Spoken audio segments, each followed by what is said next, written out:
Perfeito. Então, só umas breves Podemos começar. palavras. Hoje Tá. é um convidado muito mais do que especial, é um assunto muito relevante, muito pouco conhecido pela cardiologia, que é a associação entre estenose valvar aórtica degenerativa do idoso e amiloidose. E quando a gente elaborou esse tema, nós não conseguimos pensar em outra pessoa que não fosse o professor Dirceu, com todo o seu conhecimento vasto em cardiologia, e também ele é um intervencionista, um cardiologista intervencionista. Como debatedor, nós temos hoje o professor Orlando, que a gente sabe que é também um clínico muito experiente, um cardiografista, um dos pioneiros no Brasil, um grande entendedor também dessa doença sob amiloidose. Então, sem mais delongas, professor Dirceu, muito obrigado pelo convite. Passo a palavra a você. Muito obrigado. Muito obrigado, professor Adriano. É uma honra poder participar das suas reuniões, que são de altíssima qualidade. Fico muito feliz de compartilhar com você, com o Léo, e principalmente também compartilhar aqui as experiências com o professor Orlando, um amigo de longa data e realmente uma autoridade brasileira na ecocardiografia. Bom, nosso tema já foi exposto, é a amiloidose e estenose aórtica, e principalmente discutir implicações para as intervenções. Mas, como você bem frisou, a amiloidose é uma doença ainda um pouco misteriosa para muitos colegas, né? E a gente, então, tem a pretensão de, num período aí de 30 a 40 minutos, no máximo, discutir com vocês os tipos e a prevalência da amiloidose, quando suspeitar de amiloidose, as multimodalidades de imagem para diagnóstico, um fluxograma para diagnóstico da amiloidose cardíaca, conversarmos sobre amiloidose e estenose aórtica, quando suspeitar de amiloidose na presença da estenose aórtica, e discutir um pouquinho do impacto dessa associação e também quais as implicações dessa associação numa decisão terapêutica invasiva, sendo ela TAV ou cirurgia. Bom, hoje há um interesse muito grande pela amiloidose. A amiloidose é uma doença esquecida até 10 anos atrás, 5 anos atrás, e nesses últimos 4, 5 anos, realmente passou a se ter um interesse muito grande, principalmente pela maior capacidade diagnóstica através da integração das multimodalidades de imagem. Temos também a possibilidade hoje de fazer diagnóstico genético das principais mutações, e são mais de 130 mutações associadas à amiloidose TTR, e possibilidades reais de intervenção farmacológica. Já existe no mercado mundial, e aqui no Brasil já está, mas ainda não aprovado para amiloidose cardíaca, uma intervenção farmacológica que pode, de alguma forma, trazer algum benefício e mudar o prognóstico dessa doença, que tem um comportamento muito maligno. A associação da amiloidose com a insuficiência cardíaca e fração de ejeção preservada é uma realidade também, e também com fibrilação atrial. E, por fim, a associação da amiloidose com estenose aórtica. Então, tudo isso realmente levanta um interesse muito grande para se discutir de uma forma mais objetiva essa doença. A prevalência da amiloidose é, até certo ponto, desconhecida. Existem estimativas aqui nos Estados Unidos, principalmente, que ocorre em torno de 10 a 15 casos por milhão de habitantes por ano. Naquele país são diagnosticados aproximadamente 3 mil novos casos por ano. 30 a 50% dos casos existe já o envolvimento cardíaco, e quase sempre numa fase avançada. Estudos de necrópsia, principalmente em pacientes acima, na 8ª década, encontra que 1/4 deles tem amiloidose cardíaca, muitas vezes nem suspeitada, e a presença de insuficiência cardíaca com fração de ejeção preservada em população acima de 75 anos chega a quase 30%, ou algo em torno de 20%. Então, esse aforisma de que a amiloidose é uma doença rara, ele está sendo discutido atualmente simplesmente pela presença da alta incidência de insuficiência cardíaca com fração de ejeção preservada em idosos acima de 75 anos. Vocês observam, 30% dos idosos com IC-FEP, eles têm amiloidose como uma causa coadjuvante ou subjacente à insuficiência cardíaca. Tipos de amiloidose. São, classicamente, 2 tipos de grande interesse hoje, já que a amiloidose secundária ela praticamente não existe mais, que é A amiloidose primária, ela é causada pela produção e pela deposição nos tecidos de fragmentos de imunoglobulina de cadeia leve, principalmente capta e lambda, produzidas por proliferação clonal de células plasmáticas, e nem sempre associadas ao mieloma múltiplo. Pelo contrário, a imensa maioria das amiloidoses AL, elas não estão associadas ao mieloma. Só 15% das amiloidoses AL estão associadas ao mieloma. E de grande interesse é a amiloidose genética, ou seja, a amiloidose TTR hereditária, de grande importância, e a proteína mutante é a transtirretina, que sofre mutações. Essa proteína é produzida no fígado fisiologicamente e, devido a essas mutações, ela passa a ter um caráter amilogênico, ou seja, ela tem a possibilidade de depositar nos tecidos, podendo causar várias manifestações neurológicas, tubo digestivo, mas sem dúvida nenhuma de grande importância pelo grave prognóstico no envolvimento cardíaco. E a incidência de envolvimento cardíaco na amiloidose TTR, ela é maior ainda do que na forma hereditária, é na forma mutante, na forma selvagem. Então, é nesse contexto da amiloidose hereditária que nós vamos fazer a nossa discussão, já que a amiloidose AL ela tem pouca importância até certo ponto para nós, até porque ela é uma doença de pacientes bem mais jovens, né? E quase sempre o diagnóstico é feito através de investigação hematológica ou de investigação de medula ou imunofixação de proteínas de cadeia leves no plasma e na urina. Então, aqui a amiloidose, então, os dois tipos da amiloidose que nós colocamos para os senhores, quer dizer, a amiloidose AL, uma proliferação clonal de células hematológicas, a produção dessa proteína e essa de cadeia leve, capta e lambda, dessas proteínas, elas se envelopam, elas se dobram de uma forma diferente, anômala, não se sabe por que isso, e essa proteína empacotada, ela vai favorecer a deposição nos tecidos.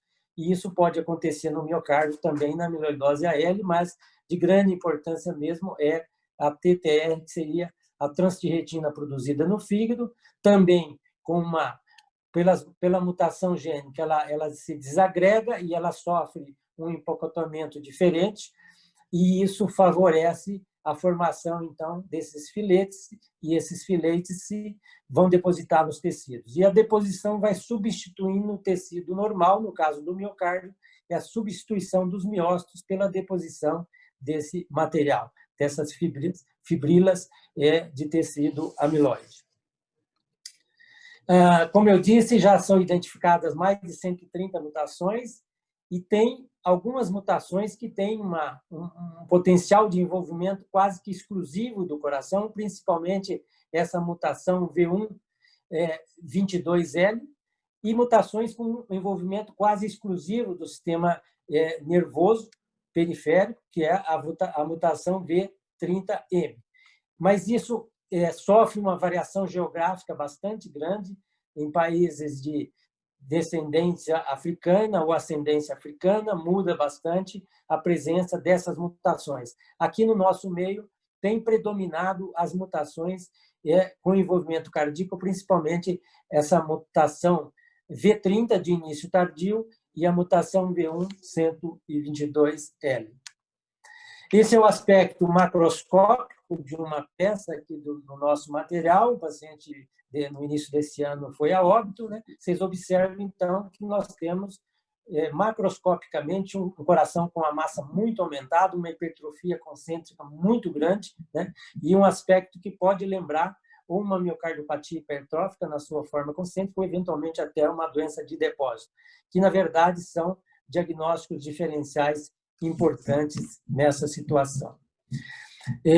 Quando nós olhamos o endocárdio, não é infrequente na necrópsia nós vermos também infiltração amiloide no endocárdio, principalmente endocárdio do átrio esquerdo, endocárdio do ventrículo esquerdo, e pode haver também espessamento valvar, principalmente nas válvulas atrioventricular esquerda, e também tem se documentado depósito amiloide na válvula aórtica, embora não seja a amiloidose a causa da estenose aórtica. Nós vamos discutir isso mais adiante um pouquinho.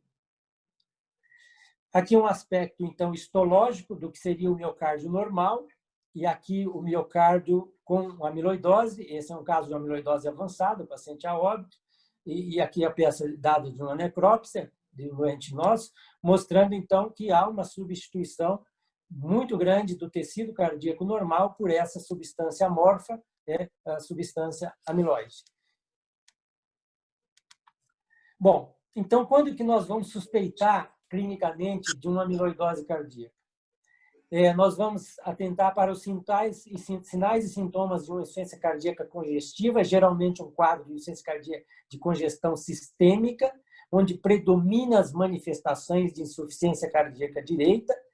Esses pacientes têm doença de longa evolução, geralmente eles já chegam com grau de caquexia importante. A área cardíaca é pouco aumentada e é frequente o derrame pleural. No eletrocardiograma é muito importante prestar atenção na voltagem, a baixa voltagem, a presença de fibrilação atrial com baixa voltagem, BAV de primeiro grau, bloqueio de ramo direito e áreas de pseudoinfarto, de QS, principalmente em derivações verticoidiais, são chamativos muito importantes. Seria a espessura miocárdica aumentada e dilatação dos átrios. E disfunção diastólica severa, quando o paciente está em ritmo sinusal, a avaliação da diástole é muito importante, e uma linha nesses pacientes geralmente está acima de 15, e a fração de ejeção, de um modo geral, ela está preservada ou pouco reduzida. Ainda na textura ecocardiográfica, nós podemos notar a hiperrefringência, a granulação do septo e de parede hipertrofiada e aumento do septo intra-atrial. Agora, o mais importante de tudo é nós conjugarmos o eco com o eletrocardiograma para fazer a suspeita. Então, uma desproporção entre hipertrofia no eco, massa, versus baixa voltagem no eletro, sem dúvida nenhuma, esse é o alerta mais importante para se fazer a suspeita de uma amiloidose cardíaca. Pode estar associada a situações clínicas como insuficiência renal com algum componente nefrótico, hepatopatia e neuropatia, e pode ter também síndrome de túnel do carpo e algumas lesões de mucosa de língua e de região periorbitária. Aqui um exemplo de uma amiloidose com uma macroglossia importante, e essa pigmentação e esse edema periorbitário também não são frequentes de ser vistos, mas quando existe são muito característicos também. E aqui é o dado mais importante. Vocês observam, esse é um paciente de 59 anos que chegou numa Nasarca com mais de 3 anos de história de insuficiência cardíaca sem diagnóstico e chamava atenção esse eletrocardiograma. Um doente muito descompensado, mas muito bradicárdico, com essa baixa voltagem difusa, né? E com um padrão de bloqueio de ramo direito. Então, esse é um eletro realmente muito característico, muito indicativo também de doença avançada. Aqui, um outro eletro de um doente numa situação ainda menos avançada, para mostrar aquele padrão do QS de V1 a V3, que é o padrão do pseudoinfarto, e a baixa voltagem nas demais derivações.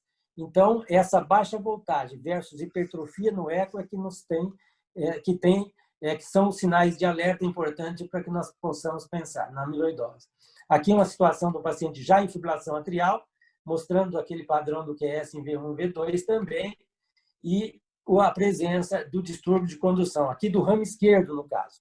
É muito mais frequente o bloqueio de ramo direito na amiloidose do que o ramo esquerdo, mas o ramo esquerdo também existe. Então, esses dois sinais são importantes no contexto da estenose aórtica.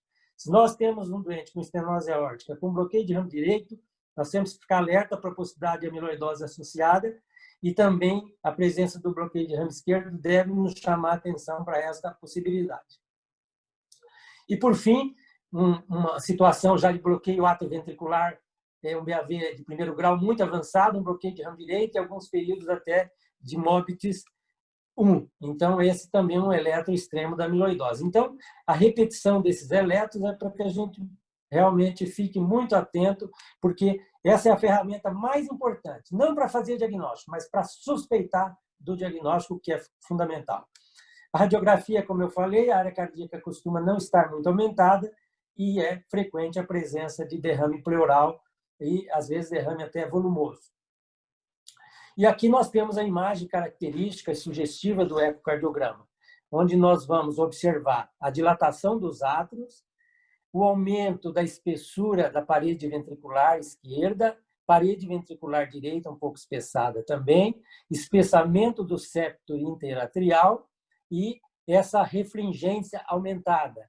Muitas vezes se confunde com ganho do aparelho, mas quando você tem hipertrofia e refringência aumentada, você tem que suspeitar obrigatoriamente de amiloidose, principalmente se os átrios estiverem grandes e o septo interatrial estiver espesso.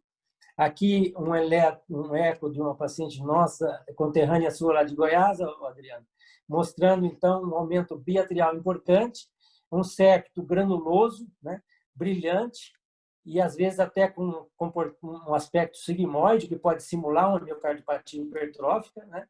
Então, esses são dados importantes da imagem ecocardiográfica que nos sugere a possibilidade de amiloidose. Um diagnóstico diferencial importante é que a cardiomiopatia restritiva idiopática, que é uma doença de pessoas bem mais jovens, né? E diferente da amiloidose, que na cardiopatia restritiva idiopática os átrios costumam ser muito maiores e nós não vamos observar nem a hipertrofia, o aumento da espessura e nem aquele brilho exagerado que nós vemos aqui no eco do lado, no caso da amiloidose. Quando nós temos, então, um eco com hipertrofia, nós temos que fazer diagnóstico diferencial entre hipertensão arterial, miocardiopatia hipertrófica, estenose aórtica e doença de depósito. Então, desses dados são muito importantes. E aí, aquilo que nós colocamos, que seria um score chamado um score de Rapese, onde nós vamos ver que existe uma desproporção muito grande entre a voltagem dos QRS, a soma do score QRS versus a massa miocárdica medida pelo ecocardiograma. Então, aqui se coloca os pacientes hipertensos, aqui se coloca os pacientes com miocardiopatia hipertrófica e aqui se coloca os pacientes com amiloidose. Ou seja, muito baixa voltagem e massa muito aumentada. Então, esse é o sinal de alerta importante. E uma ferramenta do eco extremamente importante hoje é o strain. É a análise do strain longitudinal, principalmente, não do circunferencial. E na amiloidose, invariavelmente, esse strain está alterado, costuma ter alterações significativas, geralmente strain abaixo de 10, mas com uma característica, uma tendência da preservação da região apical, o que difere um pouco também da hipertensão e também da estenose aórtica. Então, um strain longitudinal muito baixo, abaixo de 12, de 10, com a preservação da região apical, é muito sugestivo de amiloidose, como nesse caso, né, onde já a imagem aqui do eco sem o strain já sugeria e o strain vem, então, reforçar essa possibilidade diagnóstica.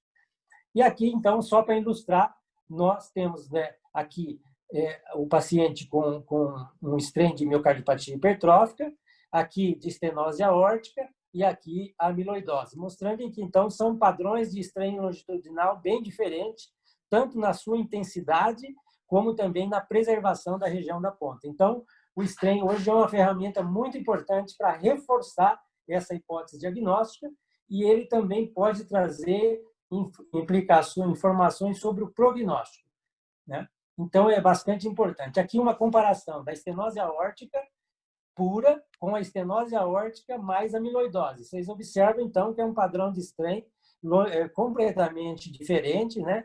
Vocês observam que o strain está diminuído na estenose aórtica, mas não de uma forma tão acentuada quando essa estenose aórtica está combinada à amiloidose e essa tendência de preservação da região apical.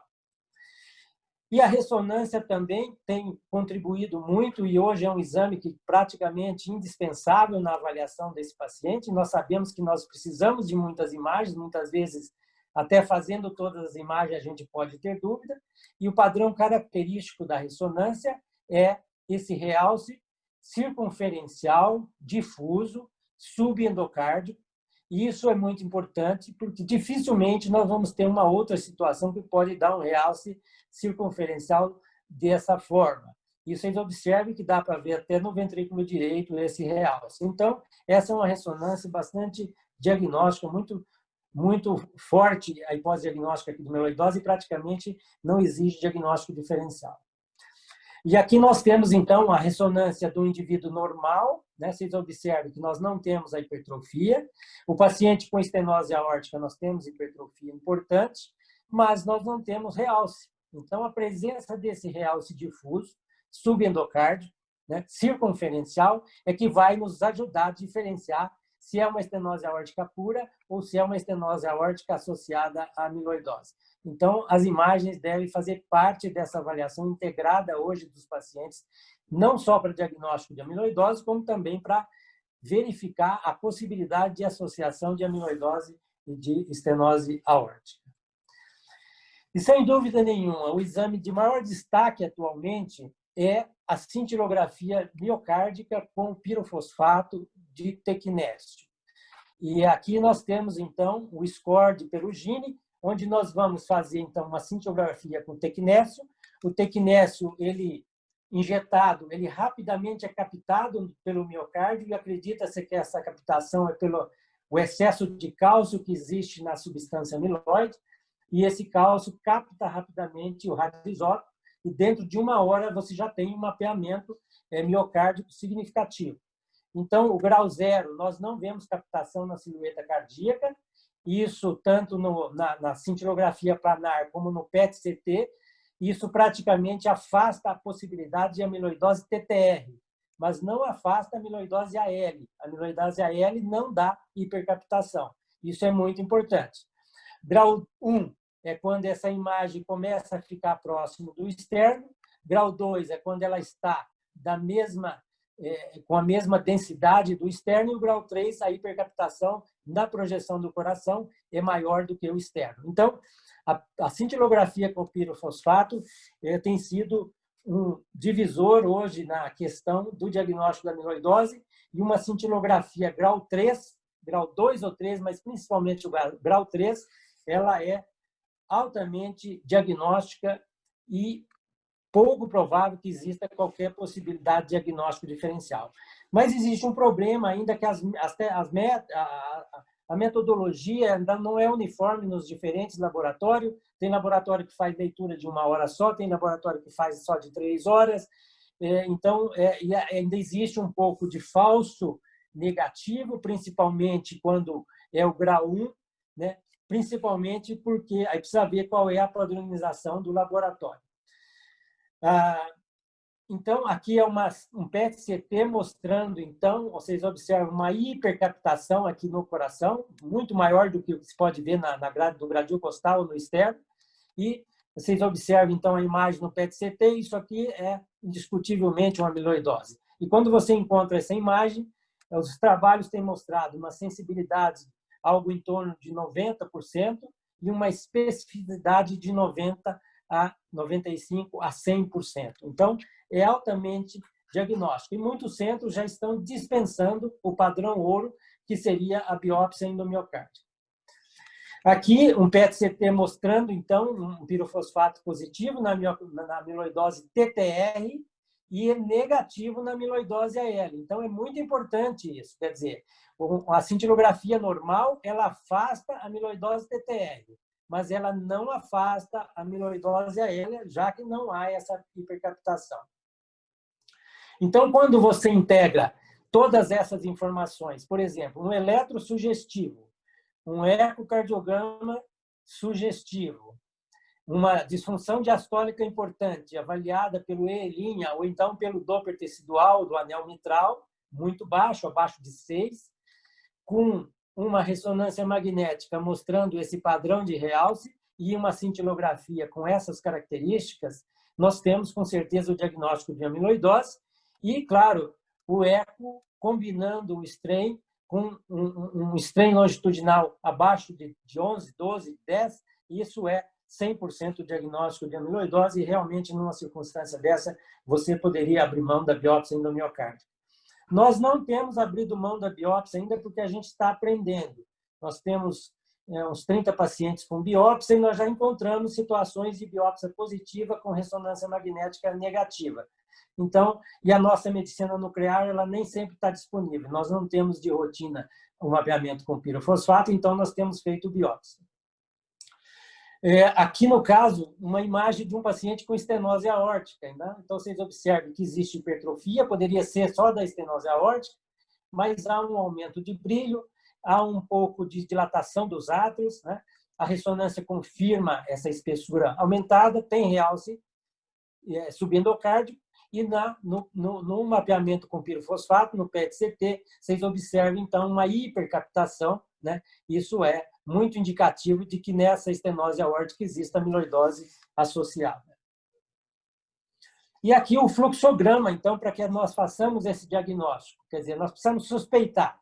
E a suspeita, como eu disse, é baixa voltagem no eletro e um eco com hipertrofia, geralmente septo acima de 12, e um estresse e uma disfunção diastólica importante, um E' acima de 8, ou uma onda S de Doppler tecidual no anel mitral abaixo de 6.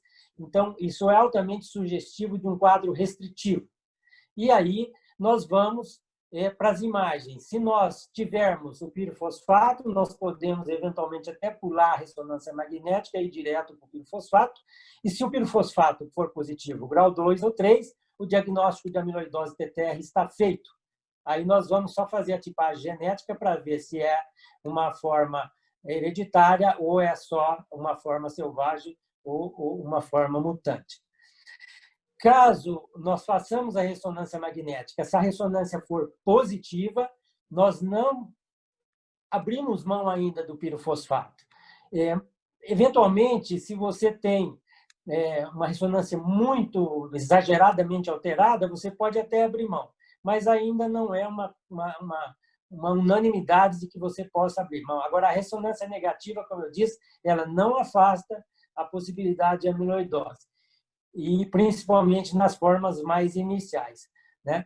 E claro que nos casos duvidosos de imagem, onde você tem suspeita clínica forte, ecocardiograma, que as coisas não se fecham novamente, ainda é possível nós fazermos a biópsia endomiocárdica. Como eu disse, hoje muito poucos centros estão fazendo de rotina, mas a gente ainda tem feito porque nós, então, estamos aprendendo um pouco com interpretar conjuntamente essas metodologias de imagem. E na biópsia, o que nós vamos encontrar, aquilo que nós já falamos para os senhores, é a substituição do miocárdio por essa substância amorfa, que seria aqui no vermelho Congo, que é o padrão característico. E a biópsia ela deve ser completa, não só o vermelho Congo, mas a luz polarizada é muito importante. E aqui, com a luz polarizada, nós vamos ver esse aspecto verde aqui em casca de maçã, e isso é extremamente importante para fechar o diagnóstico histológico da amiloidose. Porque às vezes o patologista fica em dúvida só no vermelho Congo. Mas quando você faz a luz polarizada e tem esse aspecto, aí sim o diagnóstico é de certeza, e pode se completar ainda pesquisando melhor a substância amiloide, aqui colorida em vermelho, e um grau de uma fibrose intersticial, que é aquilo que dá o aspecto do realce na ressonância, e também nós podemos detectar fibras elásticas e aqui o tecido amiloide de uma forma bastante precisa. Lembrando que no nosso meio aqui no Brasil, basicamente a gente faz o vermelho Congo e a luz polarizada. E qual o prognóstico dessa doença? Infelizmente, ainda hoje, a amiloidose é praticamente um diagnóstico de amiloidose cardíaca num paciente já com insuficiência cardíaca instalada, é quase que uma sentença de morte. Vocês observam que uma sobrevida muito baixa, entre 2,5 a 4 anos, né? Se a forma predominante for cardíaca, né? E claro que a forma neurológica tem um prognóstico melhor, mas o envolvimento cardíaco é muito grave, e os doentes que chegam em classe funcional 3 e 4, do rim interno num período muito curto, praticamente todos eles morrem num período de 1 a 2 anos. Então, e o que nós podemos oferecer para esse paciente em termos de tratamento, de terapêutica? Praticamente nada. É basicamente diurético, né? Considerar marcapasso se distúrbio de condução grave, não se tem nenhum benefício, pelo contrário, de um modo geral, os inibidores do sistema renina-angiotensina têm que ser retirados, o paciente não tolera, dioxina intoxica, todo beta-bloqueador bloqueia com muita facilidade. Então, cardiodesfibrilador e sincronizador também não tem se discutido isso para esses pacientes, já que eles não obedecem nenhum critério para indicação, visto que a morte desses pacientes, de um modo geral, é morte por progressão grave da insuficiência cardíaca, insuficiência renal e não morte súbita. E transplante cardíaco em casos muito selecionados, e é uma situação, nós já fizemos transplante em 2 pacientes com amiloidose, mas um resultado a curto e médio prazo ruim. E claro que hoje em dia já existe no mercado um tratamento específico, que é o Tafamidis, que está liberado no mercado, né? E que pode ser discutido. Então, as possibilidades terapêuticas, depois do Tafamidis, já existe mais 2 remédios, já em fase 3 de estudos, com resultados promissores, no sentido de diminuir a produção da transtirretina no fígado, ou medicamentos que bloqueiam a produção de proteínas, ou seja, interfere no RNA, que é o patisiran, essa droga que já avaliado no estudo de fase 3, e o Tafamidis, como eu coloquei, já avaliado em estudos de fase 4, com potencial de melhora o prognóstico. Mas vocês observem que esse é o estudo que validou aí o uso do Tafamidis. Vocês observem que, como é um estudo, como é uma droga que vai só estabilizar as paraproteínas, a transtirretina, ela demora a fazer um efeito. Então, o paciente começa a tomar e só 1 ano, 6 meses, 8 meses, 10 meses depois que ele vai apresentar alguma melhora, alguma redução de evento. Então, redução de mortalidade total só ocorreu nesse estudo tardiamente, depois de 18 meses. Esse paciente geralmente chega para você muito grave, então essa droga seguramente vai ter grande impacto se nós conseguirmos fazer o diagnóstico precoce da amiloidose nessa população. E um outro limitante importante é que o tratamento com essa droga está custando hoje nos Estados Unidos algo em torno de $225 mil por ano, o que é inviável no nosso meio.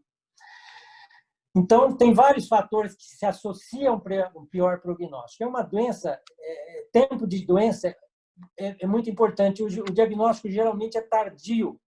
Nos Estados Unidos, eles têm, na Inglaterra, tem estudo mostrando que o paciente, para receber o diagnóstico correto de amiloidose, ele passa em torno de 5 a 10 médicos e, em média, ele interna 17 vezes.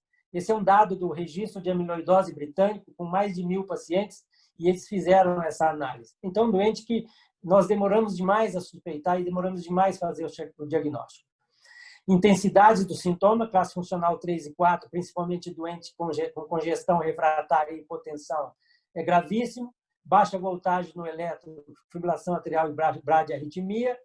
Persistência de nível elevado de BNP e troponina. Isso tem sido muito importante aqui no contexto da estenose aórtica, é muito importante nós levarmos em consideração, porque na estenose aórtica, nós estamos diagnosticando o paciente com estenose aórtica com amiloidose não tão avançada.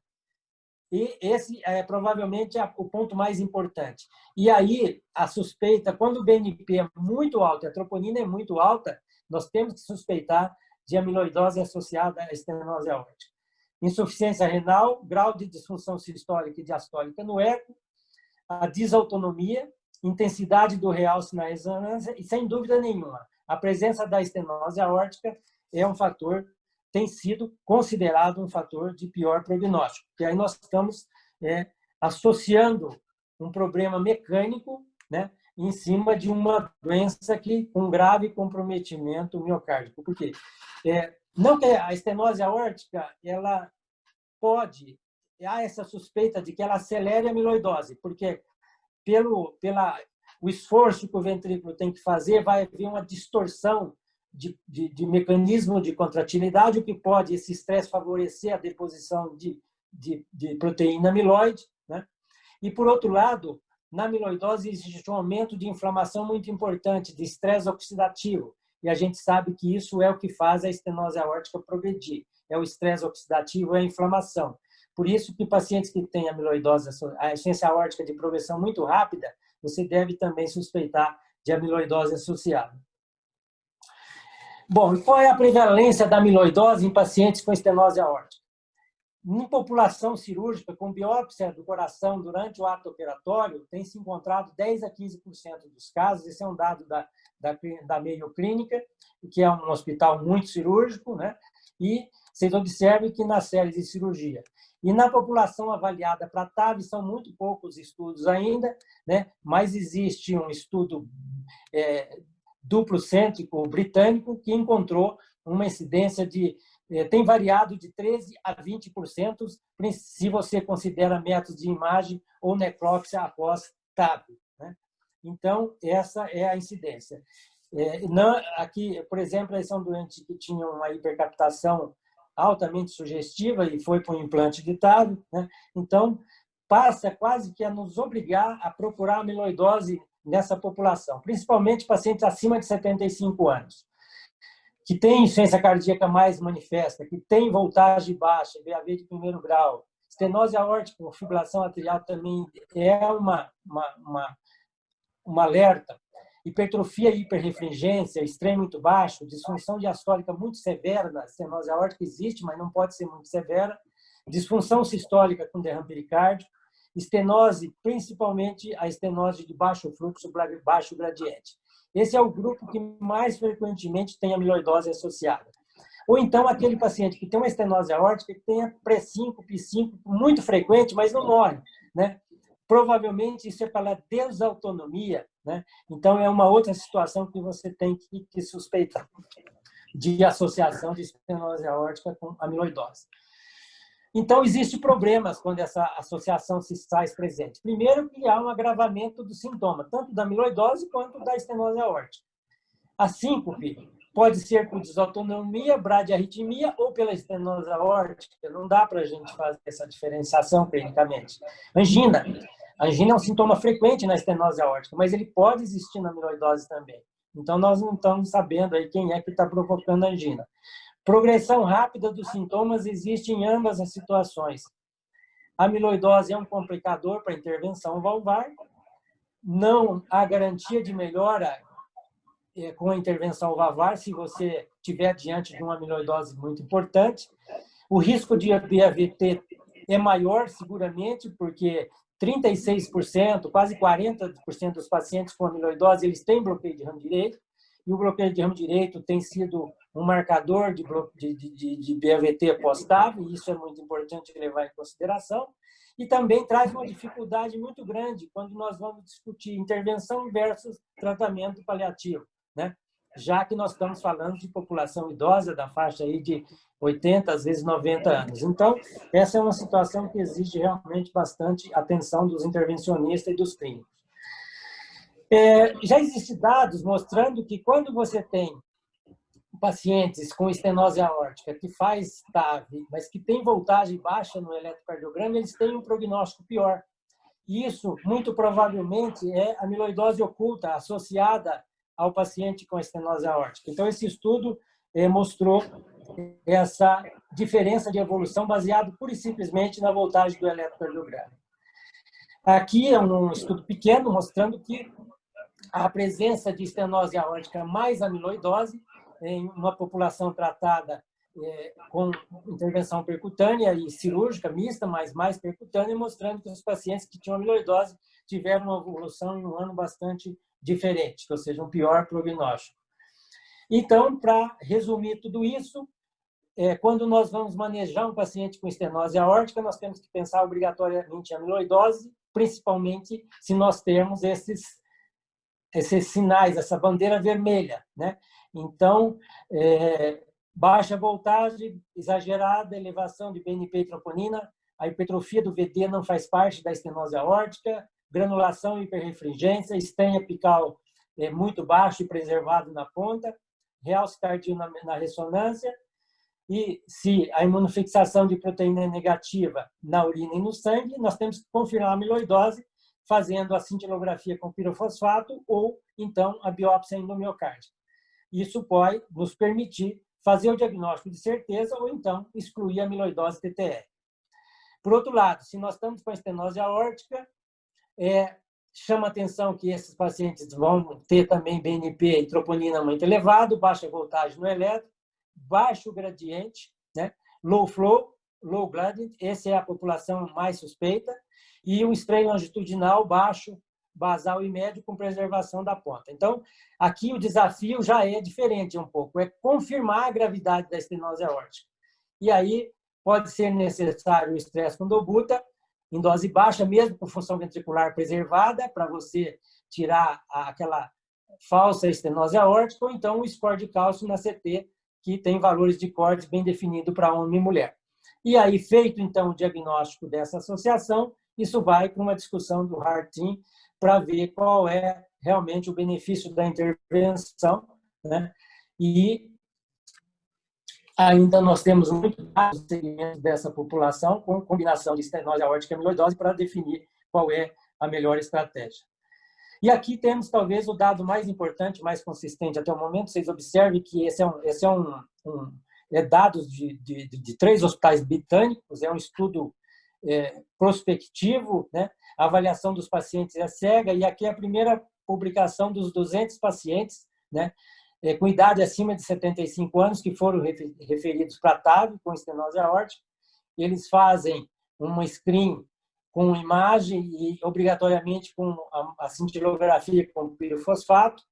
Nessa casuística de 200, eles encontraram 26 pacientes com amiloidose, que deu 13%, e aquilo que eu falei vai de 13% a 20%, dependendo da forma que você procura, né? E a amiloidose, principalmente com score de cintilografia, esses pacientes com amiloidose 100, eles foram tratados aí de acordo com a definição do Heart Team, né? E o número de pacientes que foi tratado com TAV, ele foi o prognóstico do paciente com amiloidose tratado com TAV, uma casuística muito pequena, não foi diferente do paciente que tinha estenose aórtica sem amiloidose, né? Então, mostrando que com uma boa seleção dos casos, você pode ter um resultado aqui em 2 anos, pelo menos, comparável, né? É claro que os pacientes com situação clínica de doença mais avançada, em que o Heart Team define, esses pacientes vão para cuidados paliativos. Mas vocês observam que mesmo o paciente com amiloidose, com estenose aórtica, quando ele não fez a TAV, ele teve um prognóstico pior. Então, as complicações periprocedimentos não foram diferentes, e também não houve diferença em mortalidade num período de 9 meses. Mas vocês observam que é uma casuística ainda bastante pequena. Então, para concluir, a amiloidose não é uma doença rara como nós sempre acreditamos. Ela é causa subjacente de insuficiência cardíaca com fração de ejeção preservada em 30% dos idosos, se associa à estenose aórtica em 15% a 20% dos casos, principalmente a estenose aórtica de baixo fluxo e baixo gradiente. Ela é subdiagnosticada e o diagnóstico geralmente é tardio. Temos que suspeitar sempre, baseado na combinação de eco e eletrocardiograma. Utilizar multimodalidades de imagem é muito importante. Os exames não são infalíveis, nós podemos ter exame falso negativo. O diagnóstico da amiloidose, até o momento, do ponto de vista de terapêutica específica, ainda é muito pobre. É praticamente uma sentença de morte, principalmente se o paciente tiver insuficiência cardíaca avançada. As novas terapias são promissoras e a presença da estenose aórtica é um complicador, né? E a investigação de idosos com estenose aórtica tem que ser procurar amiloidose sistematicamente, e aí eu acredito que ou o pirofosfato e a ressonância devem ser incorporados como uma avaliação obrigatória pré-TAV nessa população com suspeita de amiloidose. E a TAV está indicada, sem dúvida nenhuma, em casos selecionados, onde não há predomínio da insuficiência cardíaca, onde nós diagnosticamos a estenose aórtica e suspeitamos da associação com a amiloidose, mas é um paciente que ainda não está com disfunção, com congestão grave, com comprometimento de outros órgãos, então é possível que esses pacientes possam se beneficiar também da TAV, e essas pequenas séries de casos, 15 aqui, 15, 20 ali, está mostrando que dá, quando bem selecionado, esse paciente pode ser submetido à TAV. E eu gostaria de agradecer a oportunidade e a atenção de todos os senhores e espero que tenha sobrado um tempinho para que nós possamos fazer uma discussão. Muito obrigado. Muito obrigado, Dirceu. Parabéns pela brilhante exposição. Eu, inclusive, aprendi muito nessa sua apresentação. Alguns pontos que me chamaram a atenção é realmente a relativa alta incidência de amiloidose em pacientes acima de 75 anos de idade. Isso. Como cardiologista, deve ficar muito atento para pacientes com estenose aórtica, a investigação, como você sugeriu, acima de 75 anos de idade, uma investigação mais aprofundada da associação com amiloidose. Eu queria passar primeiramente a palavra para o professor Orlando. Orlando, você tem algum comentário na sua experiência de como abordar esses pacientes com amiloidose, que porventura tenham também a presença de estenose aórtica? Como é que você suspeita de amiloidose pelo ecocardiograma, pelos achados do eco, que é um screening quase que inicial? Por favor, Orlando. Tudo bem. Estão me ouvindo? Estamos ouvindo, perfeitamente. Vídeo. Tudo bem, Orlando, estamos ouvindo. Primeiramente, eu agradeço ao professor Cacheta a oportunidade de estar participando dessas excelentes reuniões de hemodinâmica e parabenizar o professor Dirceu pela excelente aula, tocando de forma bem abrangente, bem profunda, nos principais tópicos dessa associação bem frequente entre amiloidose e estenose aórtica, porque ambas são doenças da senilidade, principalmente. Uma curiosidade é que, de todas esses algoritmos que são de diagnóstico, o ecocardiograma, primeiro tem que haver uma suspeita clínica, né, baseado naqueles pontos, nas red flags que o professor Dirceu falou. Depois o ecocardiograma, que eu vou comentar daqui a pouco, né? Depois, uma vez havendo essa alta suspeita, passa-se para os exames de imagem, né, em que a ressonância tem um papel diagnóstico, mas a pedra angular, como o professor Dirceu falou, é a cintilografia, PET scan, que vai mostrar aqueles padrões lá do Perúdia, e havendo captação miocárdica, na ausência de proteínas anômalas, na imunofixação do sangue ou da urina, na ausência de proteínas monoclonais que possam levantar a suspeita de malignidade, faz o diagnóstico, então, da amiloidose propriamente dita. E interessante também, outro dado interessante no aspecto do comprometimento anatômico da amiloidose, o depósito da substância amiloide ele se faz principalmente da base, né, na porção média. Por isso que o comprometimento sistólico ele é predominantemente nas porções basais, poupando as regiões apicais, isso de uma forma clássica, né? O professor Dirceu falou a respeito da associação da estenose aórtica com a amiloidose, nas séries em torno de 15%, né? E que isso, de certa forma, parecia ser uma coisa pouco alentadora, quer dizer, se imaginava que os pacientes com amiloidose iriam ter amiloidose com estenose aórtica grave, iriam ter uma má evolução com o procedimento intervencionista, mas esse estudo recente que o Dirceu mostrou, de um estudo europeu, se não me engano, londrino, do Grupo de Londres, mostrou que a evolução, 2 anos após a intervenção percutânea na estenose aórtica com amiloidose, ela é tão boa quanto na ausência de amiloidose. Talvez o procedimento possa se cercar, aí vocês podem comentar depois, se o paciente que tem amiloidose e estenose aórtica associada, se o procedimento da TAV é mais arriscado em termos de aumento de bloqueio AV total, porque as duas doenças podem produzir comprometimento do feixe do sistema de condução. Com relação ao diagnóstico ecocardiográfico, o Dirceu salientou os pontos mais importantes. Eu acho que o diagnóstico de amiloidose pelo eco tem que ser suspeitado nessa condição, quer dizer, uma hipertrofia miocárdica, que pode ser secundária à hipertensão arterial, pode ser uma doença de depósito ou uma cardiopatia hipertrófica, mas diante de uma hipertrofia miocárdica biventricular, que acomete também não só a VE, mas o VD, com aumento dos átrios, que levanta a suspeita de uma disfunção diastólica. Pode ou não haver acometimento do septo interatrial, das válvulas, enfim, mas havendo uma disfunção diastólica bem acentuada, uma fração de ejeção, uma função sistólica convencional preservada ou levemente decaída, e o paciente exibe uma insuficiência cardíaca muito acentuada, nós devemos levantar a suspeita de amiloidose. Sobretudo se ele tiver, então, essa disfunção diastólica avançada, com preservação da função da fração de ejeção. Com relação à função sistólica longitudinal, ela está alterada por conta desse acometimento das fibras longitudinais, e a gente não precisa lançar a mão do strain. Basta ter, como o Dirceu mostrou, basta ter o dobro tissular, o valor médio do dobro tissular, do anel mitral ao nível do septo e da parte lateral, abaixo de 6, o normal seria 9, 10, mas abaixo de 6, né, com uma fração de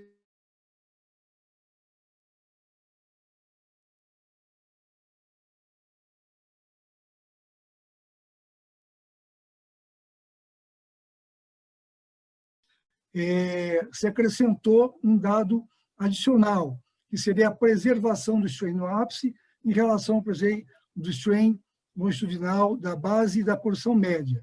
Só que isso não é patognomônico da amiloidose. Outras doenças infiltrativas, como a própria estenose aórtica grave, pode também exibir esse padrão, né? E a ausência dele também não afasta a amiloidose. Particularmente com relação ao diagnóstico cardiográfico de amiloidose e estenose aórtica, nós vamos suspeitar de amiloidose no estenose aórtica grave, como o Dirceu falou, quando há uma hipertrofia miocárdica desproporcional ao grau de estenose aórtica, né? Ou quando eu estou diante dessa situação de uma estenose aórtica low flow, low gradient, com fração de ejeção preservada. Isso acontece nos ventrículos pequenos, com espessura miocárdica aumentada, disfunção diastólica associada, né, que também fazem parte dessa associação da amiloidose com estenose aórtica grave. Então, eu acho que esses são os elementos mais importantes do eco, na contribuição do eco, e sempre lembrar das pistas clínicas, né, que são as mais importantes. E eu gostaria de perguntar agora para o Dirceu e para o Cacheta, diante de um paciente com estenose aórtica grave, que optou-se por fazer o procedimento intervencionista pelo TAV, e não há melhora da função miocárdica após o procedimento, mesmo com alívio da estenose aórtica, nós podíamos, por esse elemento, suspeitar que haja uma amiloidose associada, um diagnóstico pós-procedimento? Essa seria uma dúvida que eu gostaria que vocês esclarecessem. Mais uma vez, então, agradeço aí o convite do professor Cacheta. Muito obrigado, Orlando, professor Orlando, pelos excelentes comentários, trouxe novas informações para nós. Com relação à sua pergunta, você faz pergunta a respeito com pacientes com fração de ejeção comprometida ou fração de ejeção preservada, com estenose aórtica? Exatamente. É uma disfunção sistólica prévia, digamos, não tão intensa, tá? Você poderia até melhorar digamos, a fração de ejeção de 0,45, não tão grave assim, em que o alívio da obstrução propiciado pela TAV poderia fazer uma melhora do afterload mismatch e haver uma melhora da função miocárdica. Em não havendo essa melhora, nós poderíamos suspeitar de uma amiloidose associada só por esse tipo de evolução, ou isso pode acontecer a despeito do comprometimento amiloide? Essa é uma pergunta muito difícil de ser respondida, Orlando, porque, como o Dirceu disse, é uma doença, essa associação é relativamente nova, pelo menos relativamente nova no sentido de conhecimento.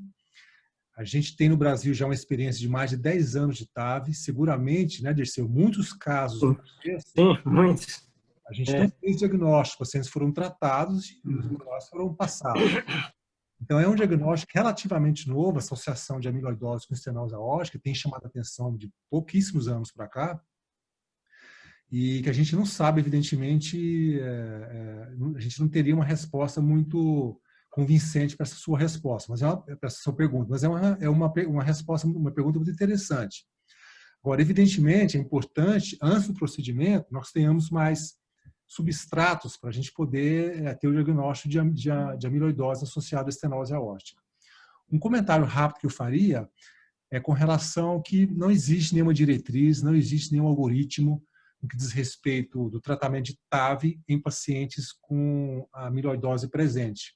Algumas particularidades técnicas que eu destacaria, evidentemente por experiência pessoal, não por nenhuma diretriz, é que alguns cuidados. Por exemplo, paciente com amiloidose, muito provavelmente, com fração de ejeção preservada, eles têm uma cavidade ventricular muito pequena. Então, o cuidado na passagem do fio-guia e posicionamento do fio-guia nessa pequena tem que ser redobrada. Outro dado interessante é quando há associação de hipertrofia importante com septo sigmoide. Muitas vezes, nesses casos, nós optamos por um tipo de prótese em detrimento de outra. Por exemplo, a gente prefere, nessas condições, uma prótese balão expansível, como a Sapiens da Edwards, do que a autoexpansível, porque a autoexpansível ela mergulha mais na via de saída do ventrículo esquerdo e na presença de uma hipertrofia septal importante ou septo sigmoide, pode haver uma expulsão, por assim dizer, da prótese autoexpansível com a presença de hipertrofia ventricular e septo sigmoide. E outro dado que chama a atenção, talvez esses pacientes tenham uma tendência maior a desenvolver BAVT após a TAV e necessidade de marcapasso definitivo. Então, são esses comentários que eu faria no que diz respeito a cuidados de TAV em pacientes com amiloidose. Mas, evidentemente, é baseado em opinião pessoal. Mais uma vez, não existe nenhum algoritmo sugerindo que deve ser feito diferente em pacientes com essa associação. Não sei se o professor Disseu quer comentar alguma coisa com relação a TAV nesses doentes. Sim, Orlando, eu acho que mais importante, porque você não vai encontrar pacientes com disfunção sistólica muito grave, de um modo geral. Agora, a disfunção diastólica que não melhora após TAV, e a melhora não é imediata, evidentemente, que leva alguns dias, você deve suspeitar de amiloidose que não foi diagnosticada, ou então a persistência de BNP e troponina muito elevada. Porque o BNP e a troponina ele aumenta na estenose aórtica, mas são aumentos discretos quando comparado com o que você vê na amiloidose. Então, se você tratou a disfunção diastólica ventricular não melhora, o paciente não melhora, persiste BNP e troponina elevada, é possível que você esteja diante da chamada amiloidose oculta. Você não viu a amiloidose. Quer dizer, você resolveu o problema mecânico, mas não resolveu o problema hemodinâmico, né? Então, é possível. Isso tem sido relatado na literatura.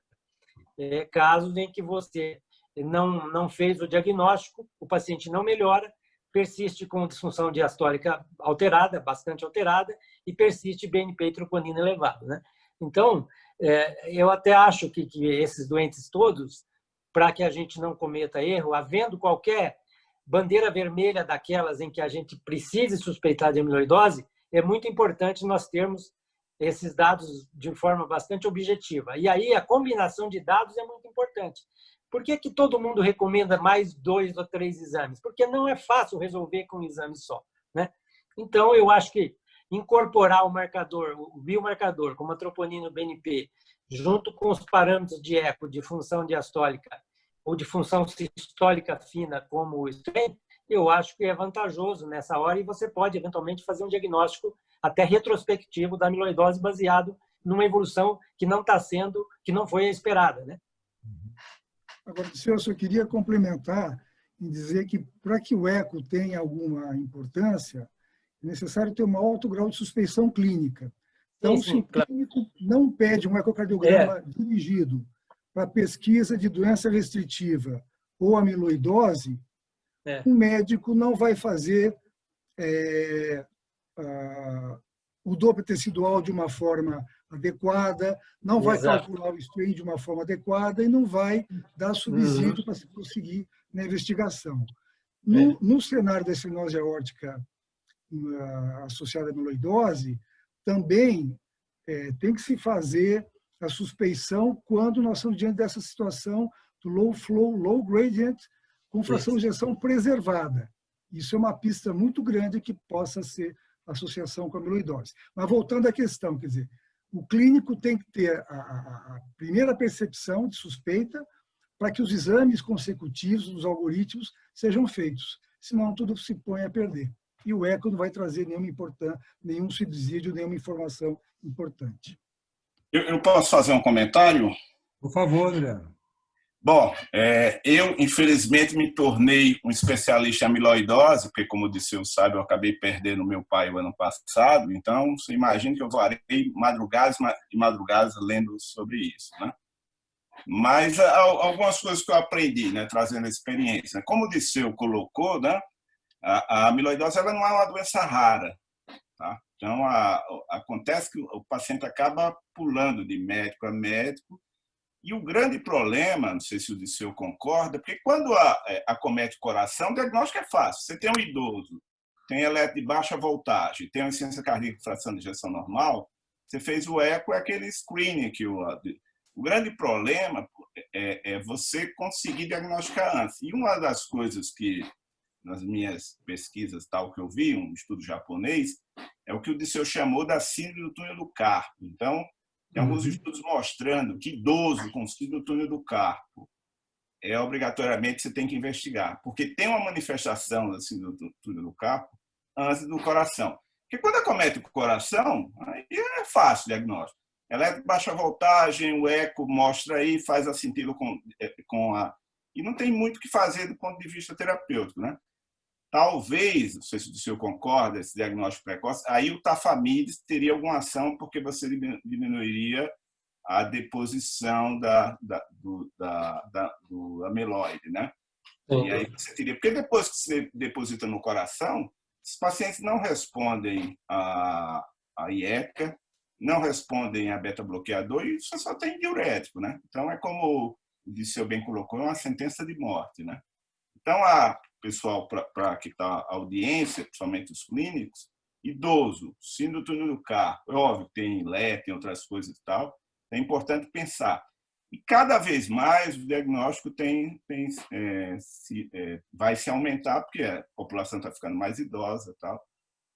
Uma coisa que é importante do screening, para você ver o screening da Mayo Clinic, né? É troponina e pro-BNP. Troponina e pro-BNP alto, mortalidade em 6 meses é altíssimo, né? Então, também não esquecer disso aí. Não sei se o Disseu concorda com o que eu coloquei, né? Plenamente, Adriano. Exatamente isso. Concordo plenamente. Agora, é interessante porque no Reino Unido tem um centro de amiloidose onde são caminhados quase todos os pacientes. Eles publicaram uma casuística recentemente de 1.000 pacientes e, como eu disse, o número de visita hospitalar, em média, a média foi de 17 visitas, ou seja, 17 idas ao hospital para alguém suspeitado de amiloidose. E o número de médicos que esse paciente passou, desde a atenção primária até o cardiologista, a média foi em torno de 5 médicos. Então, e outra pista muito importante que a gente não presta muita atenção, e eu vejo isso todo dia, é o paciente idoso que faz ICC com fração de ejeção preservada. Esse paciente você tem que procurar amiloidose, porque é 30%, principalmente se ele tiver mais de 75 anos, né? E, às vezes, a primeira manifestação da insuficiência cardíaca, ele ainda não está numa fase, vamos dizer, muito avançada da amiloidose. E eu vejo a TAV com uma oportunidade muito grande também, a estenose aórtica, de você detectar mais precocemente. Porque o sopro e a visualização da válvula doente no eco é mais fácil. Então, mesmo que você encontre uma estenose aórtica leve, moderada, você não vai intervir, mas pense um pouquinho para ver se ele não tem amiloidose associada. E aí, existem algumas sugestões, como o Adriano falou, nada é diretriz, mas sugestões pessoais, pontuais, de que no paciente que tem estenose aórtica com amiloidose, você não deve esperar a estenose aórtica ficar grave para intervir, né? Então, é uma outra oportunidade de você fazer diagnóstico precoce da amiloidose, né? É olhar com mais atenção para os pacientes que têm idoso com estenose aórtica, em que a estenose ainda não é crítica, está ali no limite, vai indicar, não vai indicar. Procura se amiloidose. Se tiver amiloidose, olha, acho que a indicação mais precoce pode até ser ideal para esse paciente. Até porque existe aí a possibilidade terapêutica, tirando todo o inconveniente do custo da medicação, né? Mas quanto mais cedo o diagnóstico, com certeza, maior a chance dos medicamentos poder mudar a história natural da doença, que é muito ruim, né? Pode melhorar a disfunção ventricular, Lidiceu? Oi? As medicações podem melhorar a evolução cardíaca? Sim, isso. Com o patisiran, se mostrou no estudo Apollo que há uma redução da hipertrofia e há uma melhora dos neurohormônios, dos biomarcadores, BNP e troponina. E quando você dosa a proteína amiloide, técnicas muito sofisticadas de imunistoquímica, você dosa no sangue, há uma queda vertiginosa da proteína amiloide. Mas isso demora, né, para fazer esse efeito, porque você tem que inibir a síntese com o remédio e dar o outro que estabiliza a proteína. E para o organismo fazer um clearance dessa proteína depositada, aí é muito demorado. É o sistema fagocítico, muitas vezes, que vai fazer a remoção. Isso é uma coisa que demora. Então, tem um termo até na literatura que é uma retirada muito lenta do lixo, né, do interstício do coração. Então, mas tem documentação de melhora de função diastólica, de melhora de hipertrofia e de melhora de biomarcadores, né? Daí a necessidade do diagnóstico precoce, né? Sim, sem dúvida. Basicamente, clínica, eletro e eco, né? E outra coisa... ou então agora com o teste genético, é claro que o teste é barato. Então, se você tem um paciente idoso que tem lá o primeiro episódio de uma EC com fração de ejeção preservada, que tem uma hipertrofia no limite, mas você pode, eventualmente, até lançar a mão de um teste genético para detectar. É isso que a estratégia da indústria tem sido essa hoje, para até vender mais o remédio. Quer dizer, você, através de um teste genético, você pode identificar um paciente ainda subclínico ou muito oligossintomático, né? E aí você poder, eventualmente, intervir com a medicação. Uma curvagem do idoso. Teste genético mesmo na forma do idoso. Na forma isso. Do idoso. Exato. Um dado do Tafamidis. O Tafamidis ele foi liberado em 2018 para amiloidose, que é aquela doença dos pezinhos, né? Aquela que é comum em Portugal. Só que a dose é 20 miligramas, né? E para a amiloidose cardíaca foi liberado no final do ano passado, começo desse ano. Só que é 80 miligramas, né? E no Brasil só tem 20 miligramas. E cada caixa custa R$30 mil mensal, né? Por mês.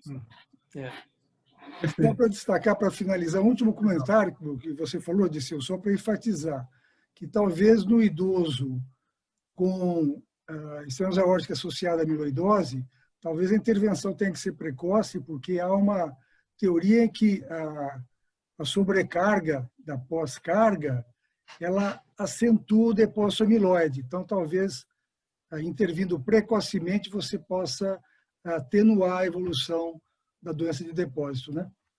E também a teoria, tem outra teoria que é a válvula, o processo que acelera a estenose aórtica é a inflamação, estresse oxidativo. Isso está muito presente na amiloidose. Então, a inflamação generalizada da amiloidose contribuiria para a progressão muito rápida da estenose aórtica, que, aliás, é uma pista. Quando você pega uma progressão de estenose aórtica em um período muito curto, é uma outra bandeira vermelha para você pensar na possibilidade de amiloidose. Perfeito. Pessoal, foi assim, discussão muito enriquecedora. Realmente, assim, eu nunca conheci uma discussão que teve nem no Brasil nem fora do Brasil, especificamente falando de estenose aórtica, amiloidose e implicações para TAV. Então, essas particularidades realmente faz dessas duas doenças, a associação dessas duas doenças com TAV, um capítulo à parte, digamos assim, no tratamento desses pacientes com TAV. Então, queria aqui primeiro parabenizar o professor Diceu pela brilhante apresentação, foi muito didático, no resumo, bastante atualizado, a gente aprendeu muito.